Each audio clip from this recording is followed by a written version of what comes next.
The state of the Green Bay Packers is clearly evident with the line for this week's game against the Minnesota Vikings. The Packers are up to double-digit road favorites at some places for this week's NFC North clash. With the exception of the Saints, the Packers have been unbeatable since late September. The Packers started slow with a 1-2 record and a poor showing in their win over the New York Jets, but it's been smooth sailing since then. After playing 5 road games prior to their Week 9 bye, the Green Bay Packers seem to be a reinvigorated team. They have scored 108 points in blowout wins over the Chicago Bears and Philadelphia Eagles, and their perception of the Packers has gone through the roof. Those were 2 highly publicized games. The first because it was a Sunday night game, and the second because it was a clash of the NFC's best, and Green Bay handled the Eagles without a problem.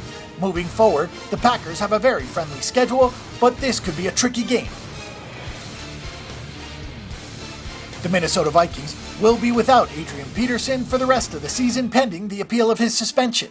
The Vikings were inexplicably flat in a 21-13 loss to the Chicago Bears.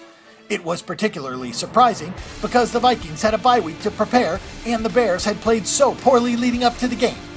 The Vikings were outgained 468 to 243 and converted just 2 of their 11 third down attempts, while the Bears were 10 of 17 on the money down. Mike Zimmer is 4-6 straight up and 5-5 against the number in his first season as the Minnesota Vikings head coach, and in his first season as an NFL coach overall. It's been another fine year straight up and against the number for Mike McCarthy.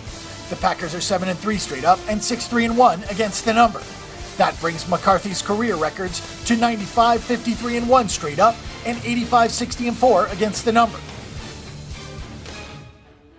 It's a big number to lay for a road team, but this line tells a story about the current state of these two teams. The line implies that the Packers would be around -12 or 13 on a neutral and close to -17 at home.